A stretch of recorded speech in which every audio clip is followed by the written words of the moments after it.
actually back home in Texas. I didn't know what to post for like 2 weeks, and I felt bad because I actually just hit 14,000 subscribers, which is really crazy. So I just wanted to say thank you for that first and foremost. I'm in my old bedroom.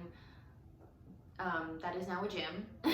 So I wanted to do a little Jesus time today, actually, which I've never done on my channel before, so it's exciting. So if you're not a believer, that's totally fine if you don't want to watch this. I respect everybody and what they believe in. I think that we should all love each other regardless. But if you are a fellow believer, I hope that you like this video. And even if you're not, if you're wanting to learn something new, then hi.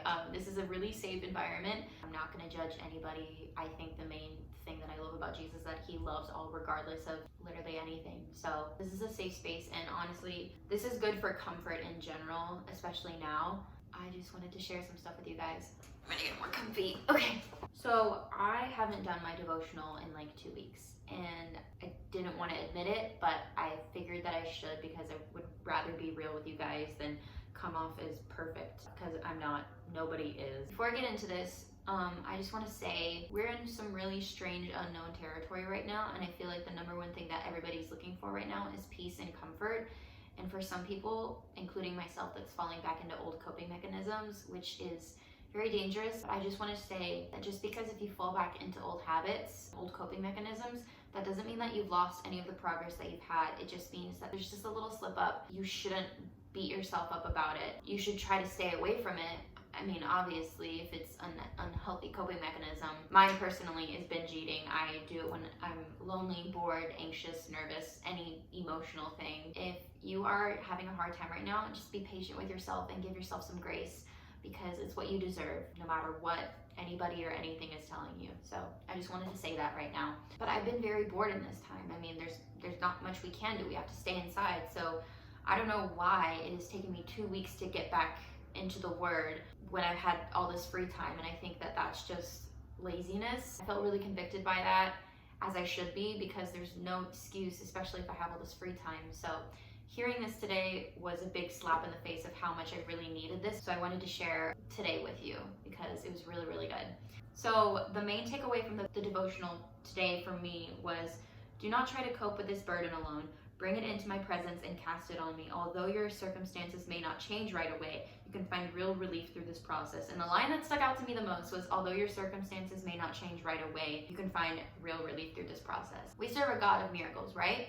So we think that everything can just happen in an instant, but that's most of the time not beneficial for us, because then there's no learning. I feel like sometimes the way that I deal with my problems is very selfish, because here I am praising his name, saying how amazing he is, yet whenever something bad or hard is happening in my life, I kind of take it to myself and just think, oh, I can fix this, like it's fine. And I don't know if that's just because of who I am as a person. Like, I don't like to really bother people with my problems. I try to internalize them myself, which is really dangerous. I just think that especially right now, we need to realize that we don't have to go through this alone. So then it went into some verses, and it had a verse from Psalm 13. So I went to go read it in my Bible, but then I read the whole Psalm 13, and I was just like, that hits. So I wanted to read it for you guys because it was really, really, really good and just super real. How long, Lord, will you forget me forever?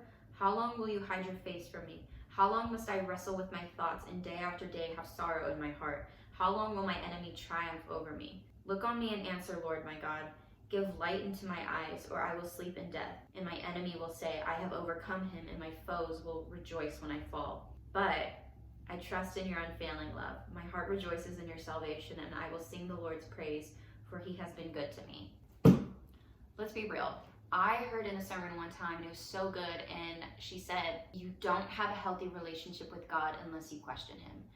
And it sounds like a very bold statement, but hear me out. You should never question who God is and his character, but do you have a really healthy relationship with someone in your life, whether it be a parental figure or a sibling or a best friend? If you don't question some things sometimes, we're human. That's what we do. We question things we don't understand. There's so many things in my life, even currently in this moment, where I'm still asking God, why is this happening? What is this? Do I still trust him? Yes, because I don't question his character. I don't question who he is. I know that it's going to be okay, but do I know why it's happening right now? Do I know why it hurts so bad? Do I know why I feel this? Do I know why I feel that? No. Sometimes he leaves some questions unanswered Not because he doesn't have an answer, because he needs us to learn some things before we receive that answer. That just really stood out to me, because it's like, I feel like so many times we think, oh, we should never question God. We should never. I think of God as such a father figure, because that's what he is. I don't know. I feel like sometimes people think that you have to be super, super, super formal when it comes to talking to God, when in reality, he just wants you to talk to him.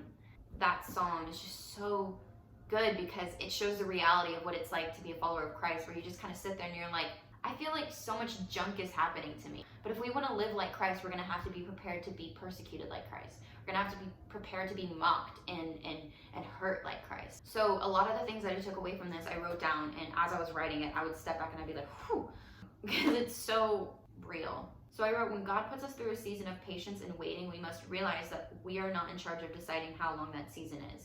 We are not capable of deciding when enough is enough.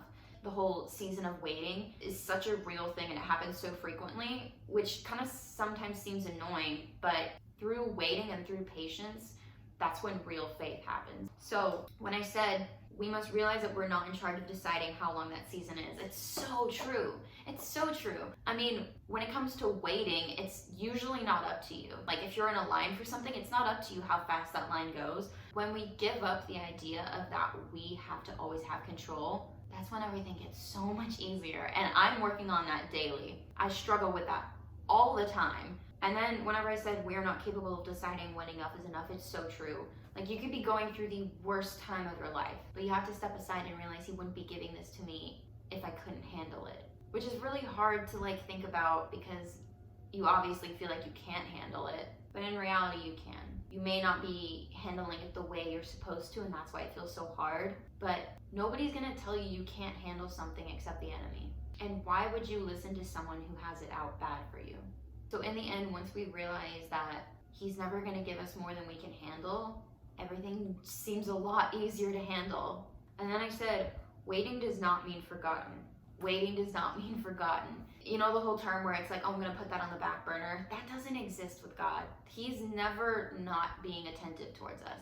We may think he's not because of how we're receiving it, but once you realize that everything he does has a purpose and has a lesson, even those moments where you just feel like straight up alone, that's when you learn, and that's when real faith happens.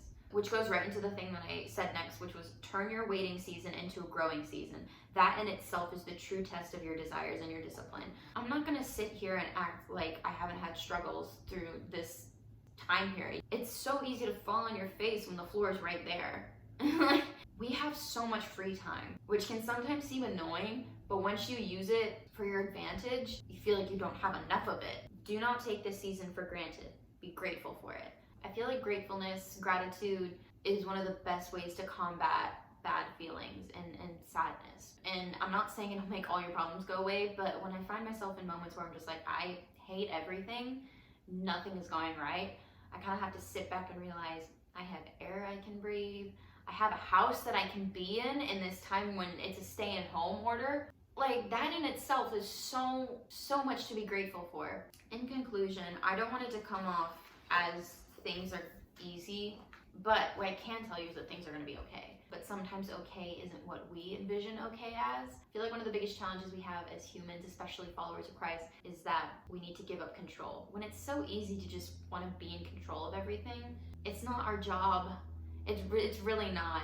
But the person whose job it is has the best intentions for us. So if you could take away anything from this, I would just hope that it's a little bit of comfort and it's a little bit of peace in knowing that as easy as it is to internalize all your concerns and all your fears and all your worries, it's just as easy to cast all your burdens on him. And that's what he wants. He's like, give me your burdens. I'm an overthinker for sure, and there's no reason for it. Like, there's so much peace in knowing that everything is already laid out for you, every second. So I don't know who needed to hear this today. I know that I needed to hear it, but I really just wanted to share what was on my heart with you guys, because I know that you can feel really lost right now. So if this is for anybody, I hope that you really received it, and I hope that it helped. I love you guys so much. And yeah, I'll see you guys next time.